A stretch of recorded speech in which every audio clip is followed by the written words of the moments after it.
Hey everyone. Just watched the fourth episode of Voltron Legendary Defender's fifth season, Kral Zera, and it's quite an impressive turning point for the series. Continuing on from previous episodes' info on the concept, Lotor elaborates to Team Voltron that it's a sacred ceremony on the Galra occupied planet of Fayev to mark the transition from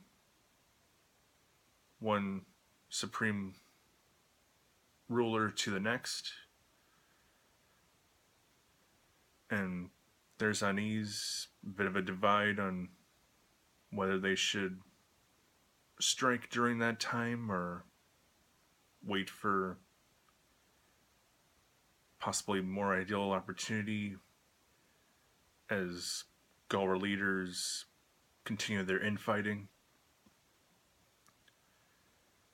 Meanwhile, Keith and a couple Blade of Marmora members stow away on a cruiser that happens to be heading to the ceremony, and they learn of the unfolding events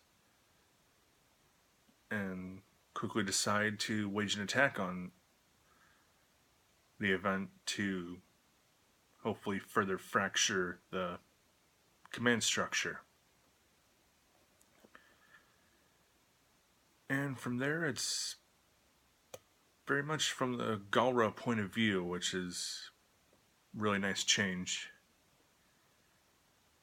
As it shows the ceremony, it's essentially this gigantic altar with a flame that is kept lit during one era, then briefly extinguished and relit when the successor is chosen. The entire thing is overseen by this, I guess, essentially like religious figure known as the Archivist. And amongst the gathered leaders and commanders, apparently pretty much anyone can make their case for why he or she wants to rule. And as they hope to relight the flame, anyone can engage in a duel with them to test their might, test their worthiness. So I get a few impressive commanders, and there's sort of a bureaucratic type, while Hagar also sort of sends up her candidate to sort of secretly puppeteer. In fact, the long-time no-see Sendak, who I think was jettisoned from the Castle of Lions back in Season 1, and not even mentioned since. So it was cool to see him recovered.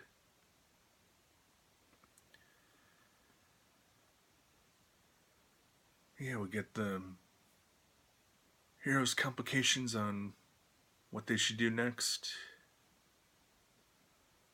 Lotor trying to make his case to again try to course correct the Empire after its millennia of might makes right overall way of thinking.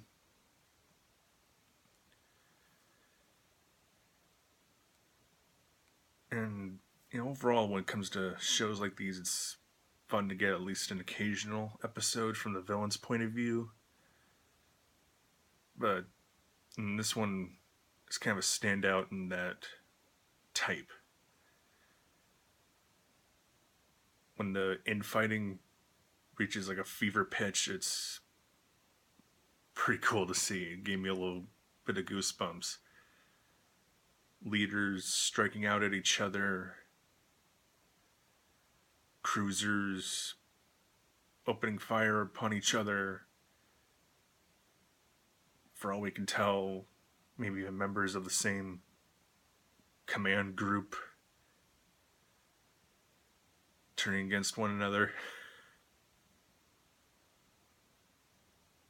Lots of various fighters, commanders, ships, basically having at it because of this chaotic situation amongst them.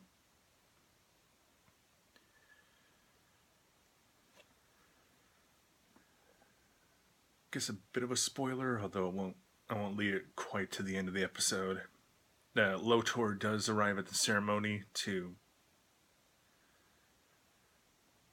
under the promise that he's brought the Black Lion with him, who's actually secretly piloted by Shiro still. And he engages in a very impressive fight against Sendak.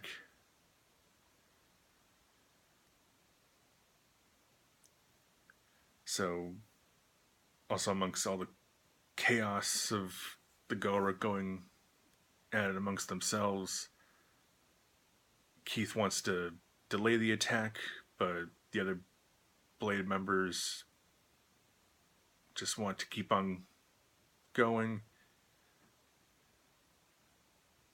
There's plenty of Galra versus Galra, but also the Black Lion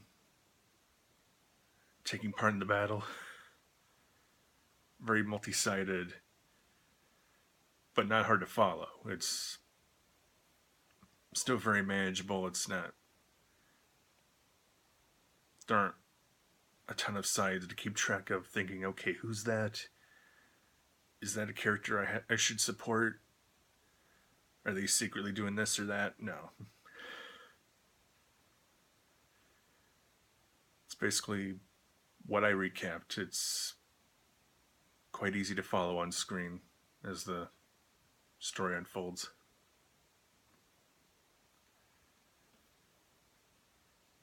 But that's basically it for this one, without going into too much of spoiler territory. And if I remember correctly, this is another short season, only 6 episodes. In fact, another, I guess, kind of movie style watching experience, at least in terms of runtime. So I'll see you in episode 42.